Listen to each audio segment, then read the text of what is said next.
Shalom teman-teman. Shalom. Balik lagi di story Simple Truth of Youth. Kali ini kita akan ngobrol bersama dengan Tante Desi lagi. Yeay. Kita akan membahas tentang akhir zaman, tentang kiamat atau OTW kiamat versinya Alkitab. Bukan konspirasi, tapi fakta. Kemarin kita udah belajar tentang 7 sangkakala, dan sekarang kita akan belajar tentang peristiwa sebelumnya 7 sangkakala itu ya Tante ya. Apakah itu? Langsung saja kita tanya narasumbernya. Okay. Jadi sore hari ini kita akan bahas tentang 7 materai. Ya. Langsung aja ya. Iya, nggak apa-apa. Referensi ayatnya. Mau tanya dulu, Ding. Oh iya, gimana. Ini sih kata-kata materainya itu kan mungkin beda budaya ya kita sama mereka. Jadi materai yang dimaksud tuh penggambarannya kayak apa gitu. Kalau di tempat kita kan materai itu yang 6.000 itu. Oh iya betul.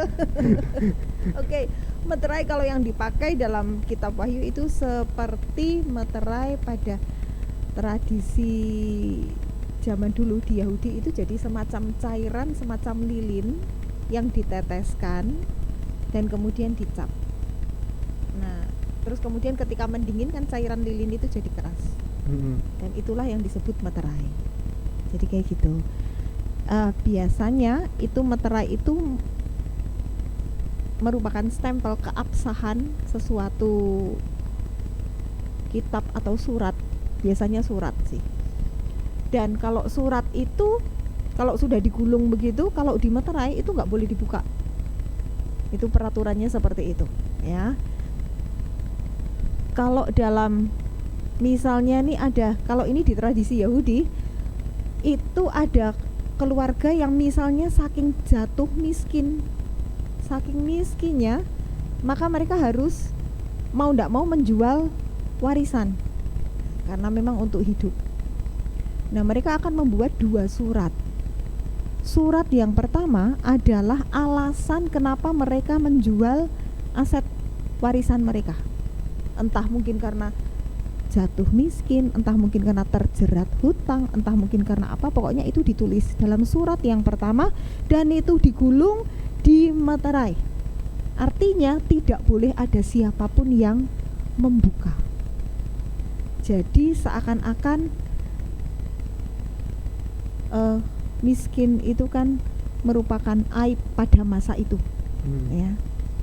Jadi kalau sampai jatuh bangkrut, dari yang tadinya kaya sampai terus akhirnya jatuh miskin dan harus menjual warisan. Menjual warisan itu sakjane itu enggak banget, tapi mau enggak mau dijual. Nah, maka alasannya itu biarlah seakan-akan itu tertutup. Jadi biarlah hanya keluarga kami yang tahu.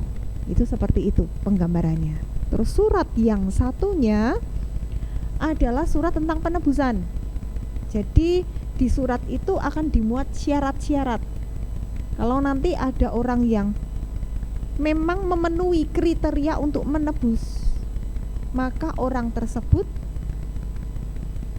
boleh menebus untuk keluarga itu. Nah, ini peristiwa ini terjadi seperti ketika zaman Rut. Keluarga Rut ditebus oleh Boas. Nah, itu di surat yang kedua tidak termeterai. Jadi bukan sah, maksudnya dibaca banyak orang. Itu surat yang tidak termeterai seperti surat kabar, dibuka banyak orang, bisa dibaca oleh banyak orang. Itu tradisinya seperti itu. Jadi meterai yang dimaksud itu, saya sih punya gambarnya. boleh. Dan gulungan kitab, kalau kita bicara tentang meterai ya, ini satu gulungan kitab dimeterai oleh 7 meterai. Jadi ada 7 lapisan lilin yang diteteskan terus kemudian dicap. Jadi ini betul-betul sebuah gulungan, sebuah kitab yang sangat tertutup. 7 kan angka sempurna. Nah, kalau meterainya itu sampai 7 berarti komplit, sempurna meterainya, ya. Dan dalam kitab Wahyu kalau pembahasan 7 meterai, rupanya meterai demi meterai itu dibuka. Dan ketika meterai demi meterai itu dibuka, ada peristiwa yang mengikutinya. Ya, jadi ya ini yang kita mau bicarakan soal ini, begitu ya. Jadi kalau meterai di sana dengan meterai di sini memang agak sedikit berbeda, karena kalau meterai di sini kan menunjukkan keabsahan, sah. Kalau di sana sih emang sah, cuman selain sah juga ada artinya close, tertutup, bukan konsumsi publik, tertutup.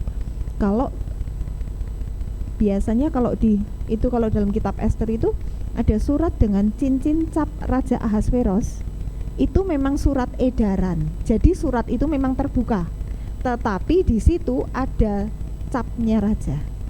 Cara ngecapnya juga sama, karena kan zaman dulu belum ada tinta, jadi masih pakai lilin itu diteteskan terus kemudian ya distempel. Tapi ini suratnya memang terbuka. Itu juga disebut meterai. Tapi meterai yang di sini nanti kita baca itu meterai yang menutup sebuah kitab. Oke, kayak gitu sih gambarannya. Ada yang mau ditanyain lagi? Udah cukup tergambarkan nih. Bisa. Coba deh lanjut ya. Oke, ya. Ketika kita mau melihat meterai, ini kita nggak bisa lepas dari yang melatar belakangi meterai itu ya. Jadi kita baca Wahyu 5. Wahyu 5 saya bacakan secara cepat, teman-teman dapat menyimak ya. Maka aku melihat di tangan kanan Dia, yaitu Allah Bapa, yang duduk di atas tahta itu sebuah gulungan kitab yang ditulisi sebelah dalam dan sebelah luarnya dan dimeterai dengan 7 meterai. Dan aku melihat seorang malaikat yang gagah yang berseru dengan suara nyaring, katanya, siapakah yang layak membuka gulungan kitab itu dan membuka meterai-meterainya? Tetapi tidak ada seorang pun yang di surga atau yang di bumi atau yang di bawah bumi yang dapat membuka gulungan kitab itu atau yang dapat melihat sebelah dalamnya. Maka menangislah aku dengan amat sedihnya, karena tidak ada seorang pun yang dianggap layak untuk membuka gulungan kitab itu ataupun melihat sebelah dalamnya. Lalu berkatalah seorang dari tua-tua itu kepadaku, jangan engkau menangis. Sesungguhnya singa dari suku Yehuda, yaitu tunas Daud, telah menang, sehingga ia dapat membuka gulungan kitab itu dan membuka ketujuh meterainya. Maka aku melihat di tengah-tengah tahta dan keempat makhluk itu dan di tengah-tengah tua-tua itu berdiri seekor anak domba seperti telah disembelih, bertanduk 7 dan bermata 7. Itulah ketujuh roh Allah yang diutus ke seluruh bumi. Lalu datanglah anak domba itu dan menerima gulungan kitab itu dari tangannya, dari tangan Dia yang duduk di atas tahta itu. Ketika ia mengambil gulungan kitab itu, tersungkurlah keempat makhluk dan ke-24 tua-tua itu di hadapan anak domba itu, masing-masing memegang satu kecapi dan satu cawan emas penuh dengan kemenyan. Itulah doa orang-orang kudus, dan seterusnya. Oke. Jadi di sini rupanya ada satu momen peristiwa di surga, tidak dijelaskan kejadiannya kapan.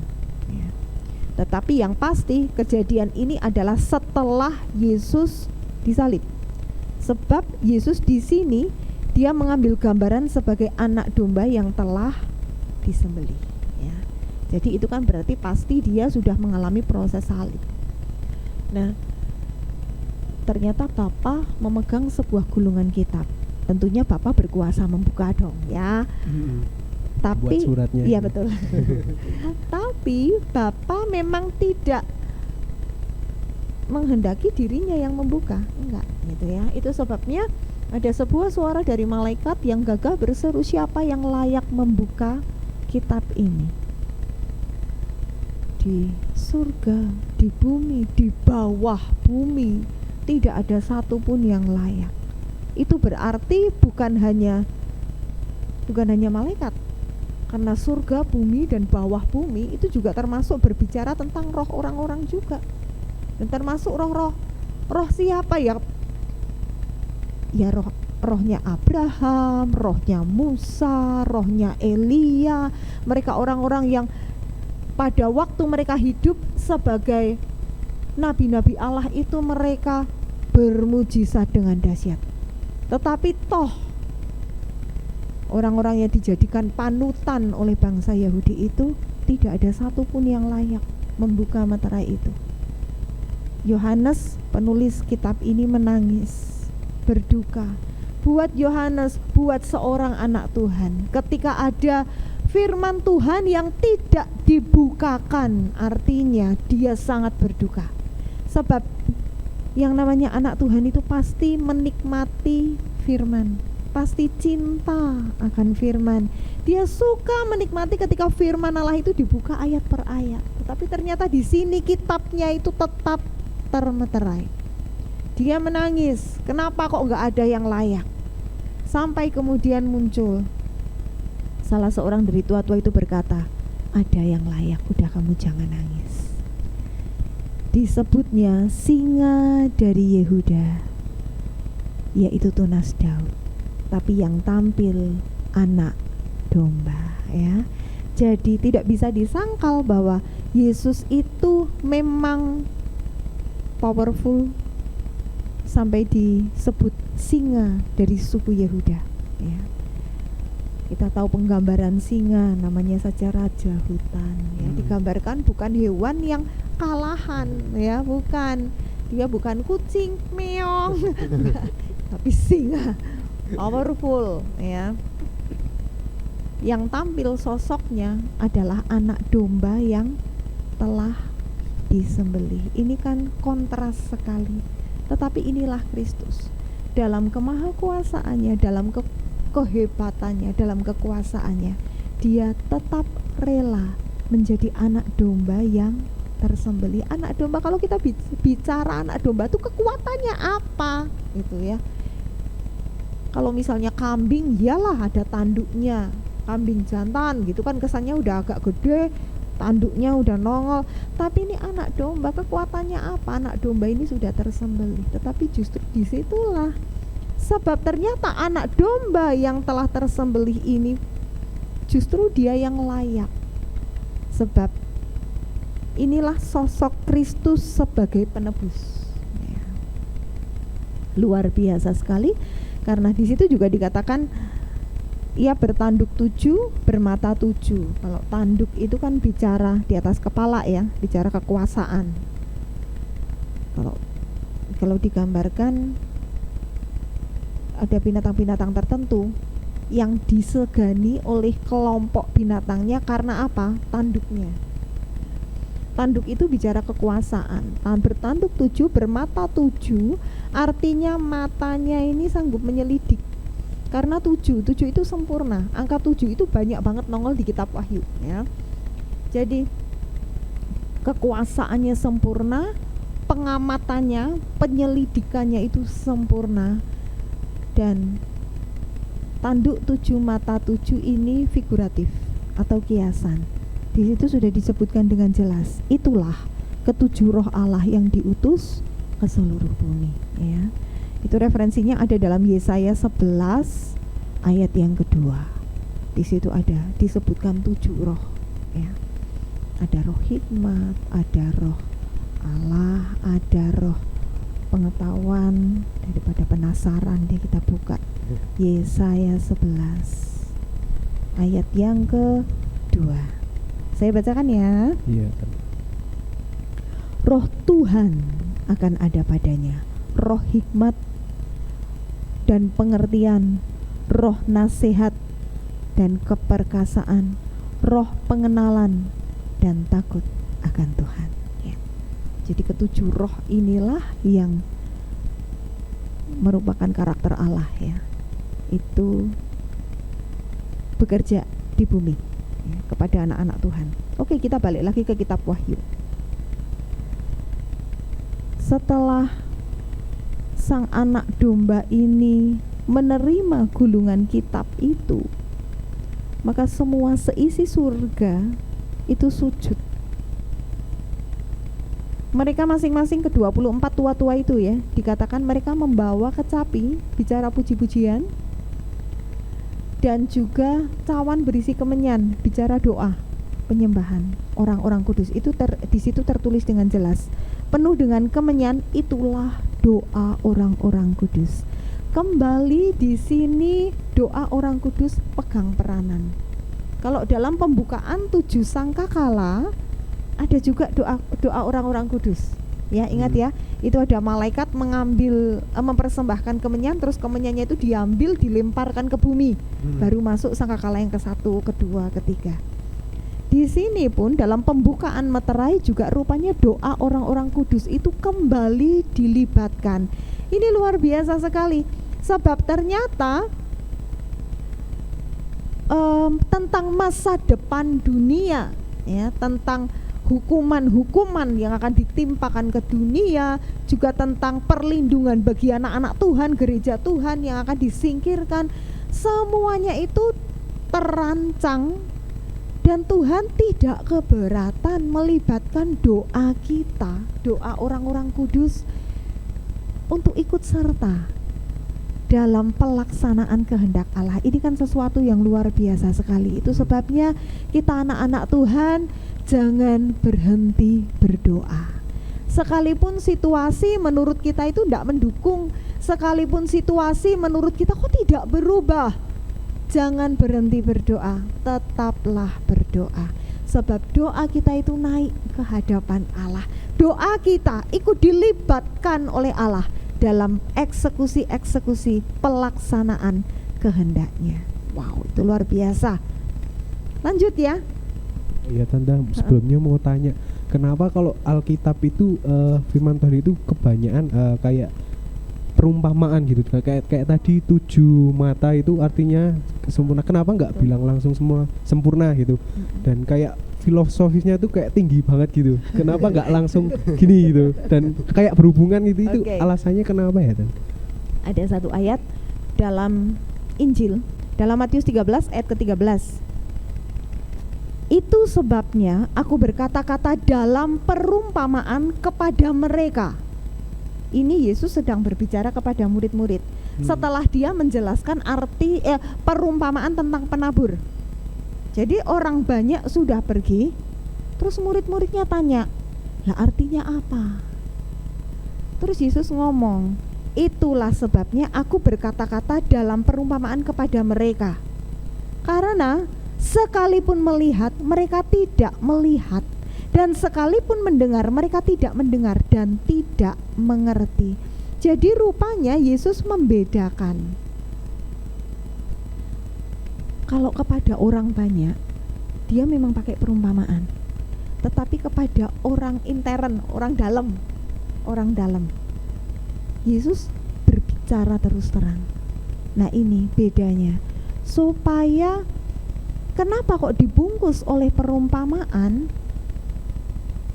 Memang supaya tidak semua orang mengerti. Hanya orang-orang yang mau mencari tahu, kepada dia akan dibukakan rahasia. Tapi bukannya kalau misalnya perumpamaan malah menimbulkan ini bukan maksudnya bukan malah kayak multi tafsir gitu Tante, malah jadi ada yang mengartikan ini, terus nanti ada yang golongan yang pecah gitu. Itu bisa bilang kelemahan nggak? Itu sebetulnya bukan tujuan Allah, ya. Sebab tujuan Allah seperti dalam kitab Amsal katakan, kemuliaan Tuhan ialah merahasiakan sesuatu. Kalau sampai timbul beda penafsiran it's okay. Tapi kalau kemudian sampai pecah, lah itu egonya manusia, ya. Sebab tujuan Tuhan kan bukan supaya berantem, enggak. Kalau memang beda penafsiran bisa jadi, ya, ada beberapa penafsiran. Enggak baiknya manusia itu ketika dia sudah bisa menafsir yang ini, maka dia lantas merasa diri lebih tinggi dari yang lain. Nah, itu sesuatu yang sebetulnya anak Tuhan enggak boleh banget, ya. Apalagi memang Alkitab ini dibiarkan memang oleh Tuhan dipakai perumpamaan seperti itu, ya. Bahkan ada juga penafsiran yang mengatakan kitab Wahyu itu sebetulnya dongeng. Lebih kasar lagi, itu halunya Yohanes. Karena kan dia di Pulau Patmos, dia nggak punya teman, katanya kayak gitu. Temennya sekala jengking, temennya itu binatang-binatang liar. Jadi dia mau ngapain? Ya udah berhalusinasi sendiri. Terus dia tulis sendiri, itu ada. Dan itu juga diajarkan di sekolah. Wih. Kan berbagai macam aliran itu loh juga diajarkan, dikasih tahu berbagai macam aliran kayak gitu ya. Oke, ya. Jadi ada yang mau ditanyain lagi? Sudah itu. Ada, Tante. Oh, Yuk. Yohanes. Monggo. Lah ini Yohanes di Pulau Patmos. Halo. Teleport. Teleport. Ini nganu apa, tapi tanyanya ke Wahyunya sih. 24 tua-tua itu siapa? Tante? Oke. 24 tua-tua itu Alkitab juga tidak menggambarkan lebih rinci. Ya. Jadi itu kan ada kaitannya dengan yang pasal 4 ayat 1 ya. Saya baca pasal 4 ayat 1. Kemudian daripada itu aku melihat sesungguhnya sebuah pintu terbuka di surga. Ini kan kisahnya Yohanes, dia dibawa naik ke surga. Dan berkata kepadaku seperti bunyi sangkakala, katanya, naiklah kemari, ya, dan aku akan menunjukkan kepadamu apa yang harus terjadi sesudah ini, dan seterusnya dan seterusnya. Terus kita masuk ayat ayat 4. Dan sekeliling tahta itu ada 24 tahta, dan di tahta-tahta itu duduk 24 tua-tua yang memakai pakaian putih dan mahkota emas di kepala mereka. Jadi yang pasti Alkitab tidak terangkan lebih lanjut, ya, karena ini adalah para pemimpin-pemimpin juga, karena mereka pakai mahkota dan mereka juga duduk di atas tahta masing-masing. Jadi ada 24 tahta di sekeliling tahta Allah. Bisa jadi mereka adalah malaikat, bisa jadi mereka adalah orang kudus. Ya, kita nggak tahu, karena memang secara rincian Alkitab nggak jelaskan. Alkitab juga nggak kasih gambaran. Cuman ada ayatnya dalam Perjanjian Lama ketika Tuhan bermusyawarah. Nah ini, jadi ternyata ada ayatnya bahwa Tuhan itu bermusyawarah.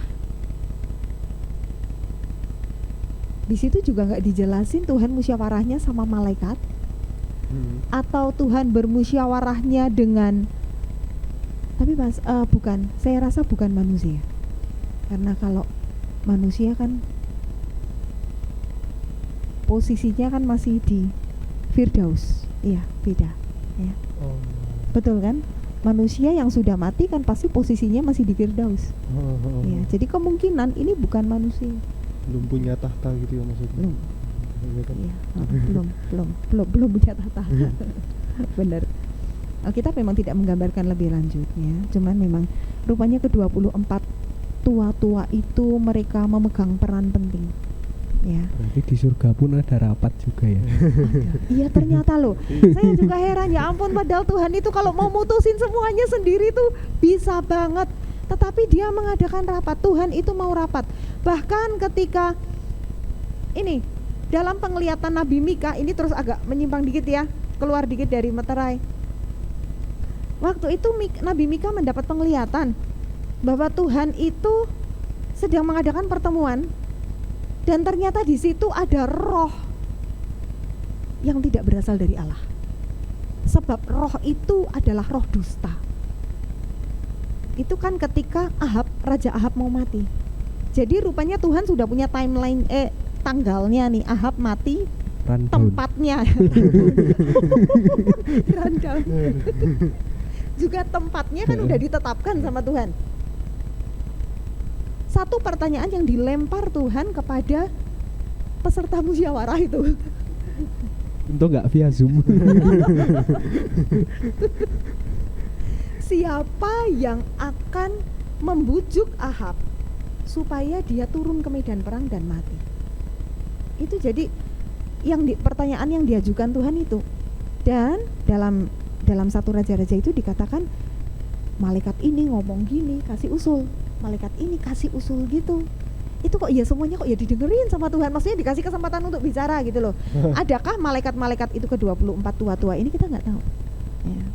Karena itu dalam kitab itu cuma dikatakan malaikat. Penyebutannya bukan tua-tua. Sampai akhirnya ada satu roh. Ini bukan malaikat tapi roh yang tampil, dan dia berkata, aku yang akan membujuk Ahab. Terus Tuhan tanya, caranya gimana? Maka roh itu berkata, aku akan menjadi roh dusta pada lidah bibir nabi palsu Ahab. Nah itu, jadi kalau dia menjadi roh dusta, pasti dia bukan berasal dari roh Allah. Pas dia nggak disebutnya malaikat, bukan loh, disebutnya roh. Maka akhirnya Tuhan bilang sama roh itu, laksanakan, tujuanmu akan tercapai. Di ACC istilahnya kan sama Tuhan. Jadi gambaran ini juga mungkin yang ada dalam kitab Ayub. Ketika Tuhan bertanya kepada iblis, dari mana? Dari keliling-keliling. Bisa jadi pada waktu itu juga sedang musyawarah. Kita nggak tahu, ya. Kalau yang di kitab Ayub kita nggak tahu apa sedang musyawarah atau tidak. Tapi yang pasti ternyata dalam kitab Ayub, iblis waktu itu posisinya tidak di bumi, ya. Dan itu masih diizinkan Tuhan. Tuhan itu saking mulianya dan kemuliaannya tidak bisa ditandingi oleh siapapun. Maka dia nggak pernah ngeper, dia nggak pernah keder, dia nggak pernah takut ketika iblis pun mengunjungi ke surga. Nyimpangnya jauh sekali. Yuk, ada lagi yang mau ditanyain nggak? Cukup sih kalau. Oke. Lanjut ya, bahas ya. Iya. Masuk ke pasal 6. Pasal 6, iya. Itu pasal 5 itu isinya puji-pujian tentang anak domba, ya. Selanjutnya di ayat-ayat bawahnya. Terus sekarang masuk pasal 6. Maka aku melihat, Wahyu 6 ya, ayat 1. Aku melihat anak domba itu membuka yang pertama dari ketujuh meterai itu. Dan aku mendengar yang pertama dari keempat makhluk itu berkata dengan suara bagaikan bunyi guru, mari. Dan aku melihat sesungguhnya ada seekor kuda putih, dan orang yang menungganginya memegang sebuah panah, dan kepadanya dikaruniakan sebuah mahkota. Lalu ia maju sebagai pemenang untuk merebut kemenangan. Nah ini, ketika meterai pertama dibuka, muncul seorang penunggang kuda. Berkata, penunggang kuda itu memegang panah, kepadanya dikaruniakan sebuah mahkota. Ini juga banyak penafsiran, setidaknya ada 2 penafsiran, ya. Yang satu berkata ini adalah Mesias palsu. Kenapa kok dikatakan Mesias palsu? Karena mereka juga punya alasan. Karena kuda yang kedua, 3, 4 itu kan jelek semua. Maksudnya membawa bukan jelek kudanya, tapi membawa malapetaka gitu loh, ya. Jadi pasti nggak mungkin dong kuda yang pertama ini kok baik sendiri, kok artinya baik sendiri. Nggak, ya itu masuk akal juga. Tetapi kita lebih percaya karena di situ ada kata kuncinya. Dia kan pakai mahkota warna putih, dan putih itu tidak pernah diidentikan dengan kejahatan, ya. Di Alkitab nggak ada sedikit pun kata putih yang nyerempet tentang kejahatan, itu nggak ada. Dan di situ dikatakan ayat 2 bagian akhir, lalu ia maju sebagai pemenang untuk merebut kemenangan, ya. Jadi dari kalimat ini muncullah tafsiran bahwa sebetulnya ini adalah Kristus sendiri, ya.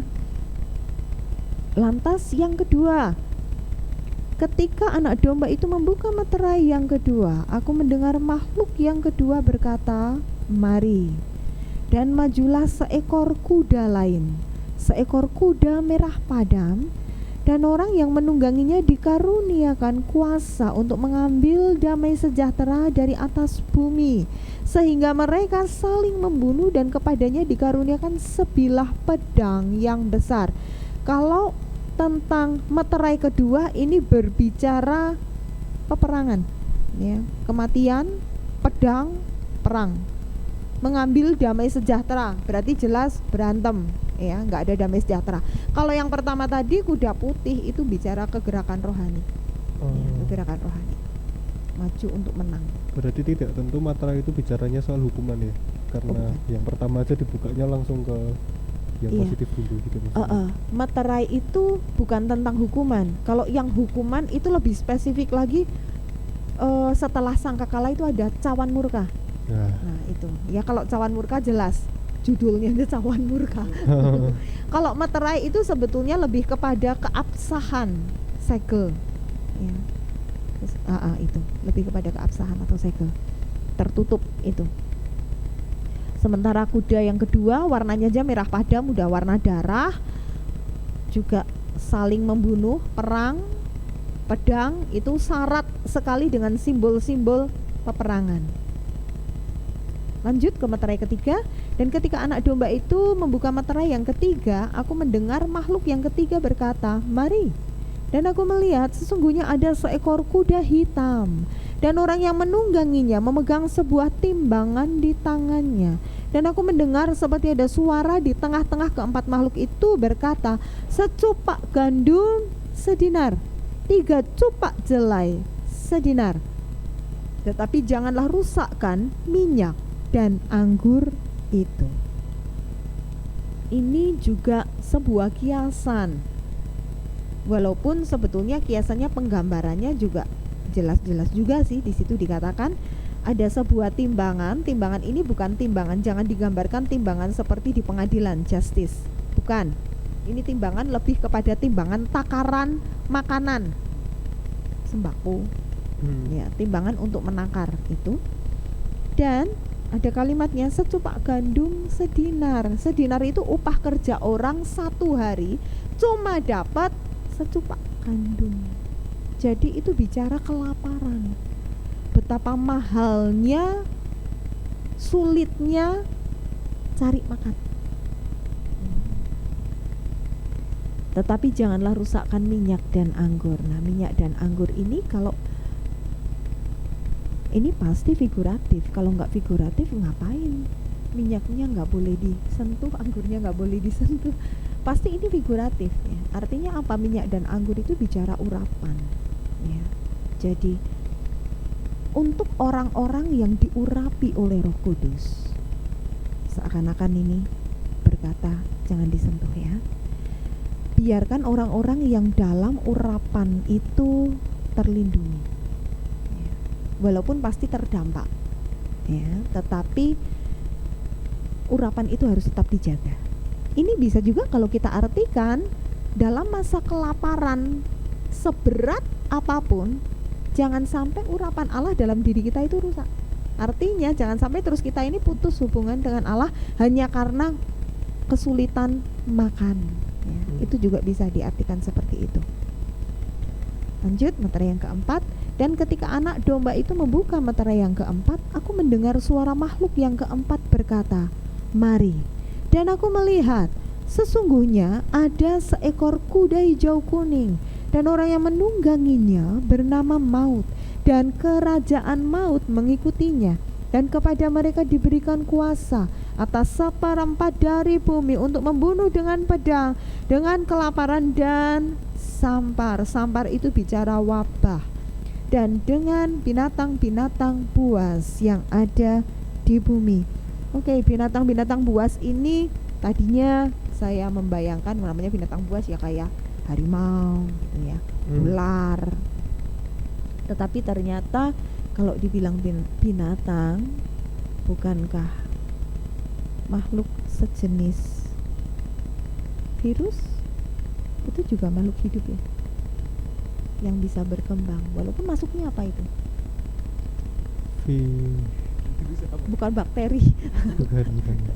Kurang tahu gitu. Tetapi ternyata dia makhluk hidup juga. Iya, hidup tapi. Jadi ada juga hamba Tuhan yang menafsirkan seperti itu dan yang masuk juga karena itu kan sampar. Betul ya, di situ dikatakan dengan sampar. Sampar itu kan wabah. Ya, penyakit yang penularannya cepat pada masa itu. Jadi kematian, materai yang keempat itu berbicara tentang kematian. Kematian karena apa? Karena pedang, peperangan, karena kelaparan dan sampar, dan juga karena berbagai macam penyakit yang dimunculkan oleh virus. Ada juga apa yang HIV, terus banyak virus-virus sekarang ya, Ebola, hanya yang lagi ngetren COVID Iya. yang lagi naik daun. Oh iya tante, mau tanya kan dulu di Mesir itu sempat ada kayak kerusuhan itu. Jadi apa ya kayaknya tentang kepemimpinan sana apa gimana saya kurang tahu. Terus di situ ada bakar-bakaran juga gitu. Terus muncul apa kayak kuda hijau. Iya, benar. Lah itu yang dimaksud di Alkitab ini kuda hijau itu sebenarnya apakah murni yang kelihatan gitu apa Iya. apa gimana? Aku dulu sampai nyimpen videonya itu loh, ya. Karena di satu sisi aku takjub juga. Ya ampun gitu ya. Wow, ini sampai ada kamera yang merekam apa penampakan seekor kuda hijau.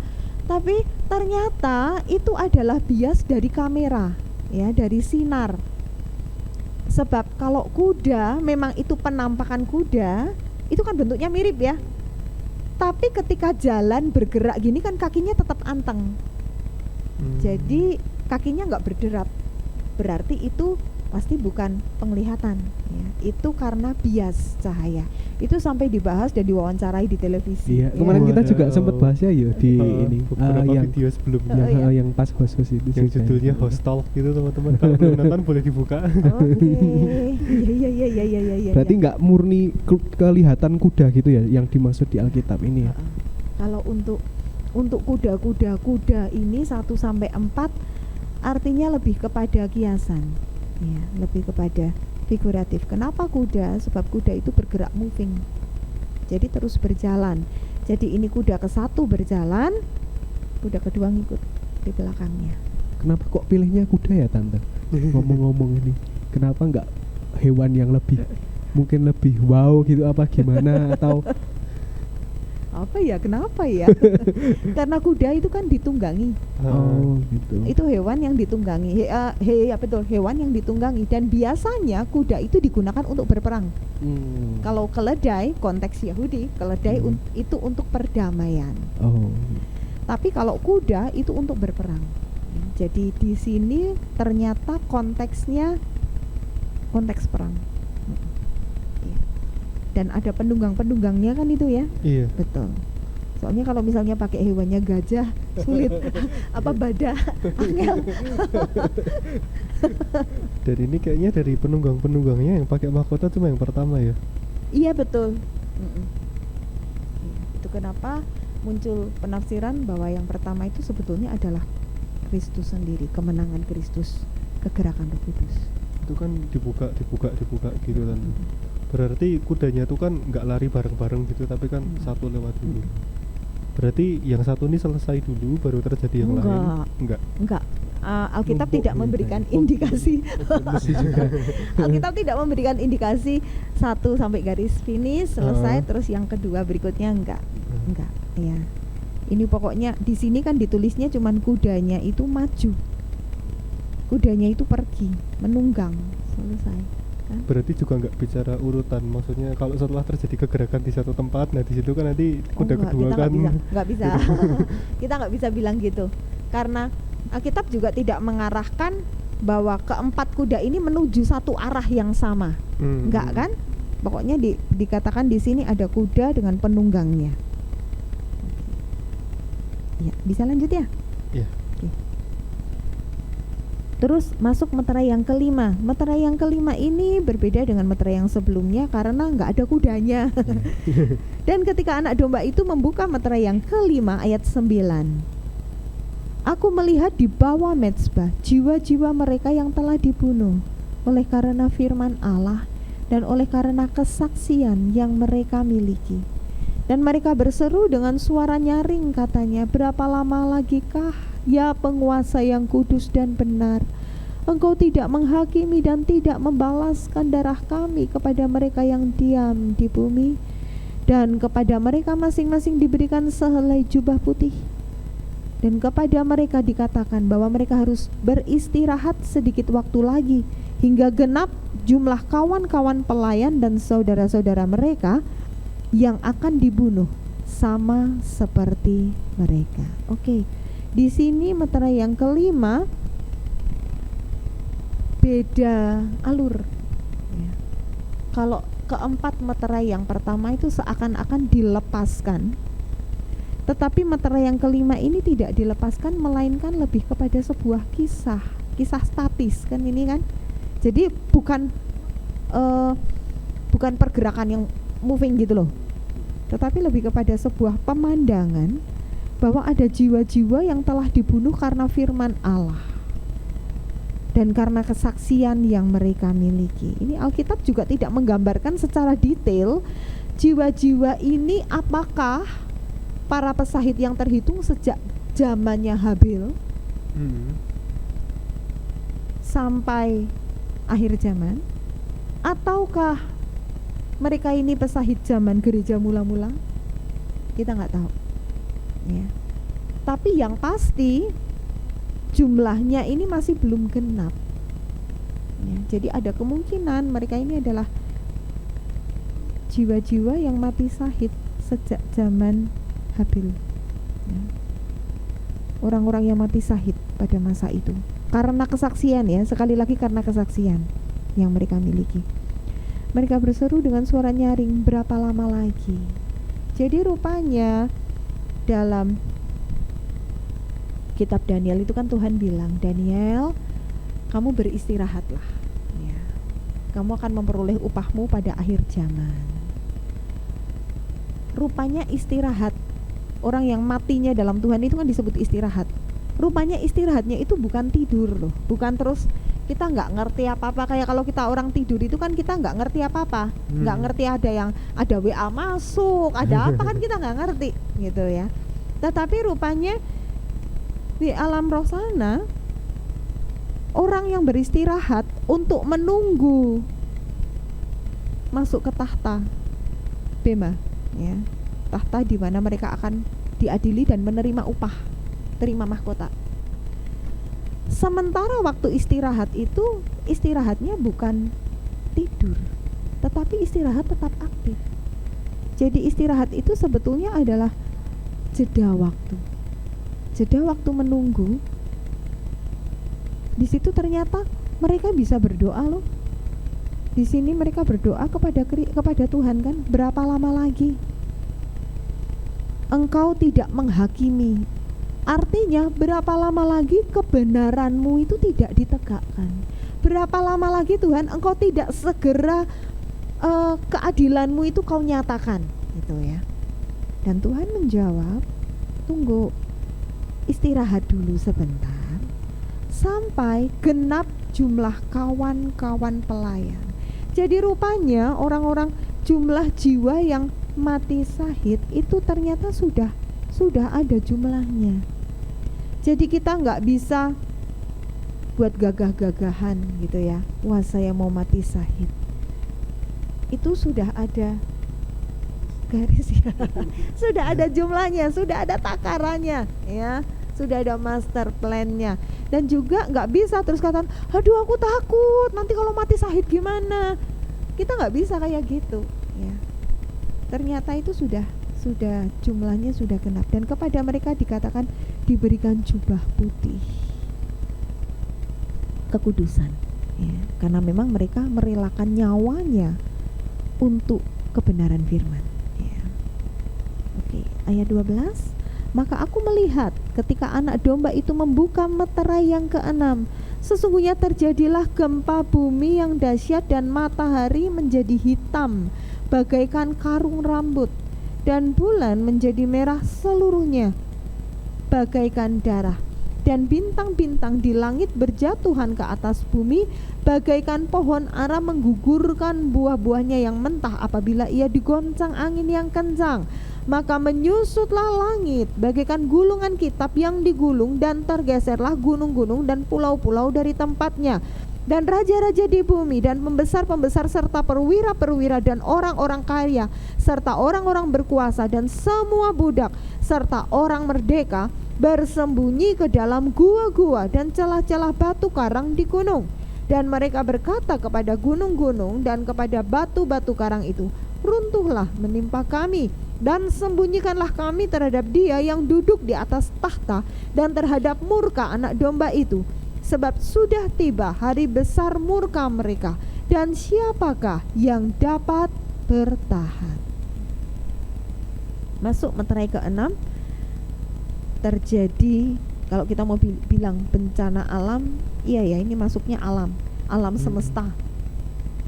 Gempa bumi, matahari menjadi hitam, ini juga mirip. Ada yang menafsirkan ini gerhana, bisa juga sih.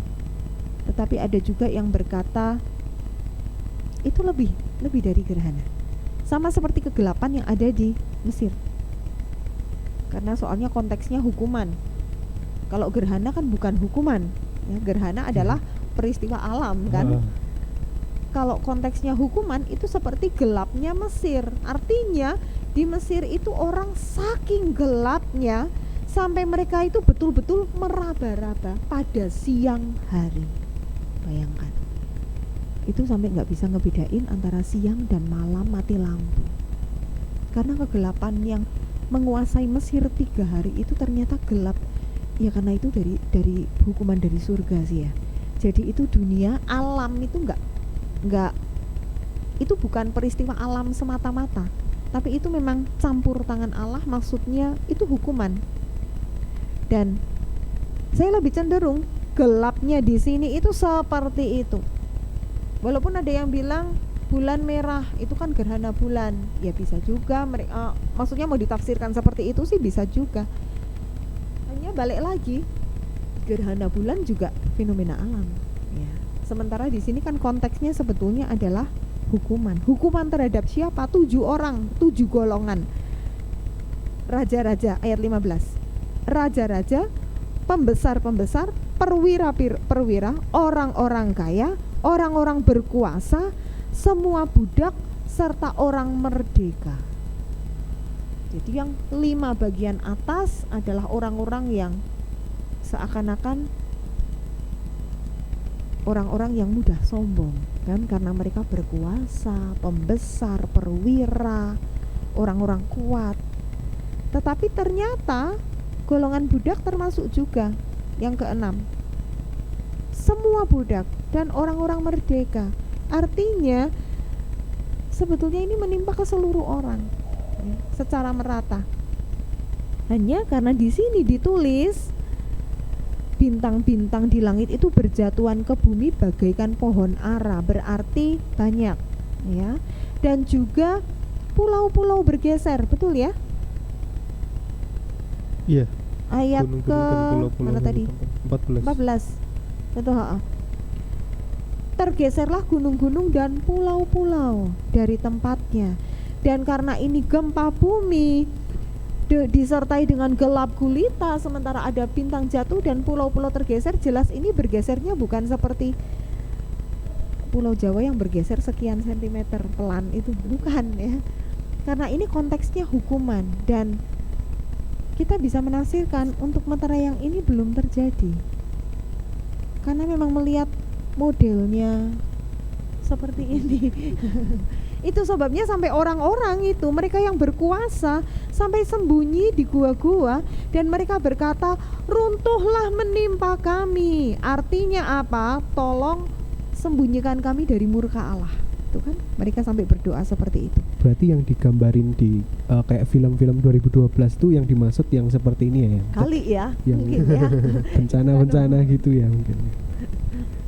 Mungkin kalau yang di film itu ya. Kita bisa perkirakan dari Meterai 1 sampai 5 itu sebetulnya sudah terjadi kan, tetapi Meterai yang ke-6 belum terjadi. Dan kita masuk Meterai yang ke-7, di Meterai yang terakhir ya, ayat pasal 8.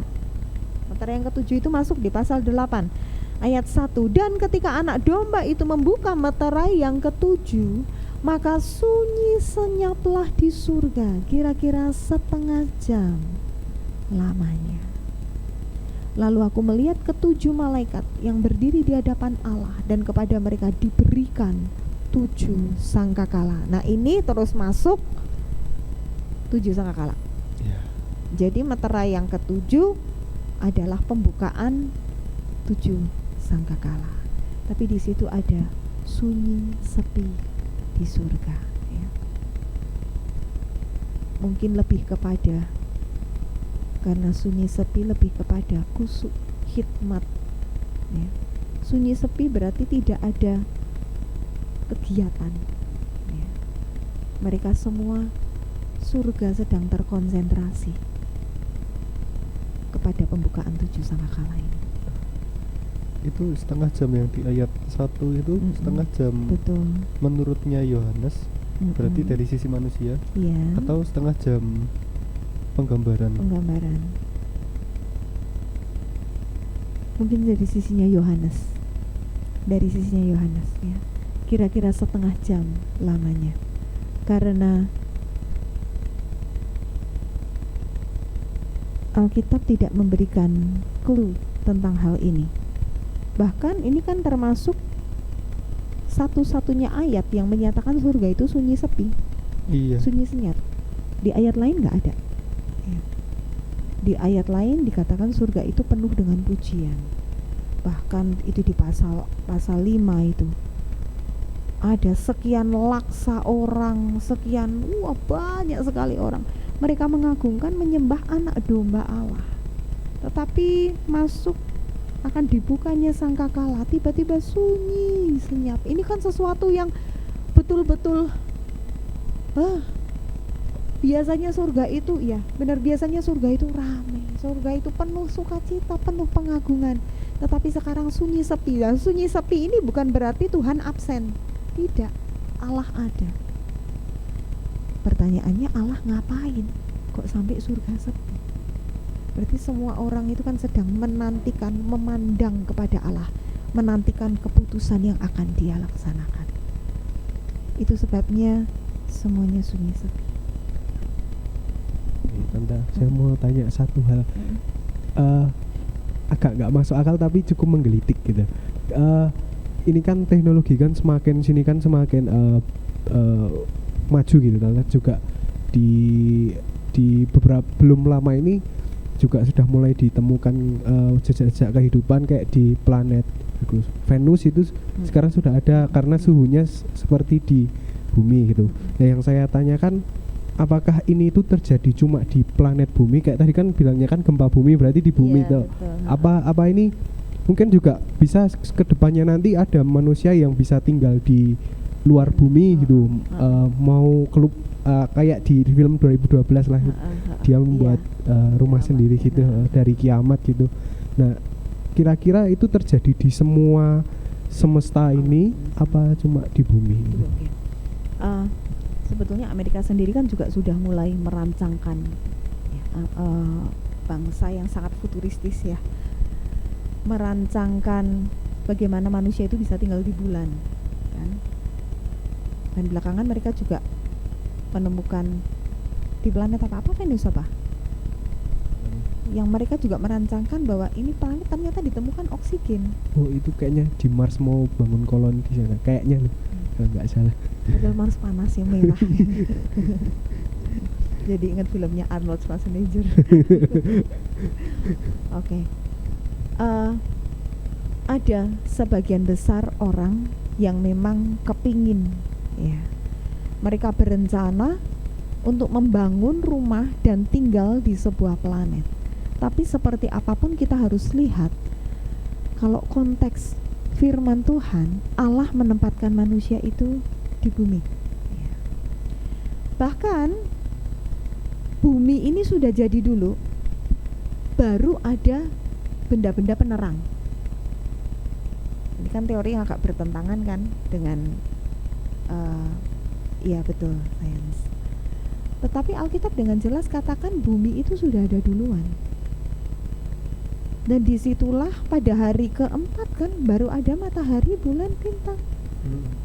Walaupun mungkin matahari, bulan, bintangnya itu yang disebut matahari itu kan sesungguhnya juga bintang. Ya, jadi kita tidak membatasi matahari itu hanya ada dalam tata surya kita.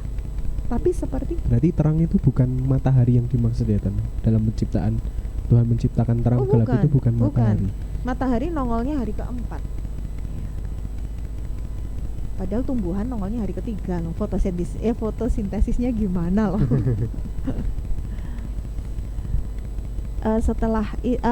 Jadi balik lagi kepada skema Allah.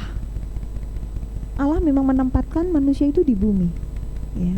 Jadi kalau toh ada manusia yang sampai pergi ke planet, ya, itu pasti tidak semua orang, ya. Pasti hanya orang-orang tertentu, dan itu pun tidak dalam jangka waktu selama-lamanya. Kalau tadi saya tanya, nah ini masalah hukuman-hukuman ini terjadi di bumi atau juga di seluruh alam semesta? Kita perlu tahu kenapa Tuhan kok memfokuskan semuanya ke bumi, karena di bumi ada manusia. Manusia itu ciptaannya. Jadi sebetulnya ini bukan masalah tempat, tetapi masalah orangnya. Kalau seandainya Tuhan menciptakan manusia di Mars, maka ya Mars itu jadi yang namanya bumi, gitu ya. Kalau misalnya apakah ini akan terjadi kepada alam semesta, saya bilang iya. Fokusnya tetap di bumi, dan alam semesta itulah yang dihitung sebagai bintang, ya. Jadi alam semesta, kalau nanti dikatakan matahari jadi hitam gelap, bulan jadi merah, terus kemudian bintang-bintang jatuh, termasuk diantaranya ya bintangnya kita tidak membatasi benar-benar bintang versi sains, ya. Sebab benda-benda langit pun mungkin kan untuk orang zaman dulu kayak Yohanes nih ngelihat meteor kan buat dia bintang. Itu bintang, ya. Bisa jadi seperti itu, ya. Semoga menjawab. Ini kan tadi kan Tante juga sempat bilang kalau materai 1 sampai 5 tuh apa kita bisa tafsirkan sudah terjadi. Berarti kan materainya itu berarti kan kejadian ini enggak penglihatannya tuh enggak buat cuma akhir zaman aja kan ya.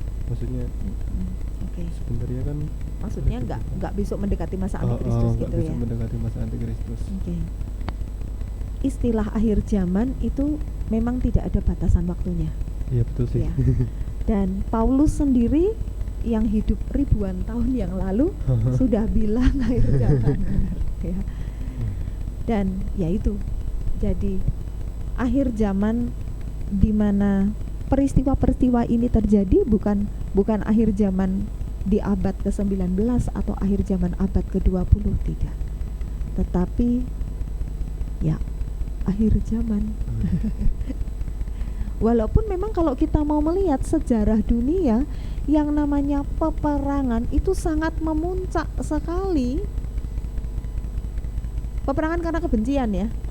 Kalau dulu kan peperangan karena wilayah, karena kejayaan sebuah kerajaan, ya. Itu beda motif. Kalau peperangan zaman dulu itu ya memang perang juga sih, tapi bukan karena kebencian. Kalau yang sekarang ini kan nggak cocok, dikit aja perang. Masalah nuklir perang, masalah kebijakan apa perang. Negara lain bisa ikutan gitu kan. Itu kondisi di akhir zaman ini. Juga gempa bumi itu semakin frekuensinya itu semakin meningkat menjelang akhir zaman ini, ya. Jadi menjelang semakin dunia ini tua, versi kita ini akhir zaman, ya. Kita bilang versi kita itu materai ke-1, 2, 3, 4, kelaparan juga semakin menjadi-jadi kan. Belum lagi masalah corona ini, kesulitan ekonomi juga semakin meningkat, wabah juga semakin meningkat. Itu memang frekuensinya terasa memuncak sekali. Kayak gitu yo. Berarti tapi kan walaupun mungkin emang yang 1 sampai 5 udah kejadian, kita juga sambil mengalami gitu kan, sambil melihat sendiri, itu nggak mungkin terus dia akan loncat ke materai ke-7 dulu baru ke-6 gitu, nggak mungkin kan ya, karena di Alkitab bukanya ke-6 dulu baru ke-7. Jadi dia tetap ada di satu urutan, walaupun nggak diceritain selesainya tuh kapan, gitu kan. Dan kurun waktu jaraknya kita nggak tahu, betul. Tadi juga sempat Tante Desi bilang dari dulu pun juga bilangnya akhir zaman gitu ya Tante. Nah, itu jangan sampai menjadikan kita ngentengke kata-kata Amin. akhir zaman. Iya, Iya. benar.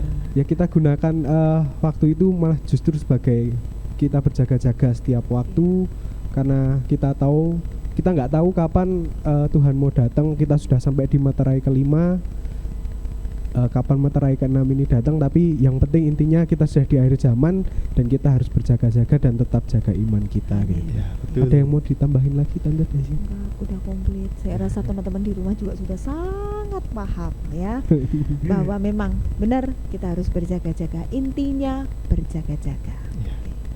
Oke, sekian podcast dari kita hari ini dari Story.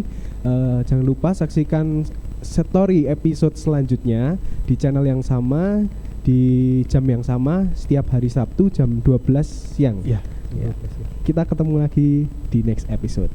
Bye bye. Bye-bye. Shalom. God bless you. God bless you. God bless.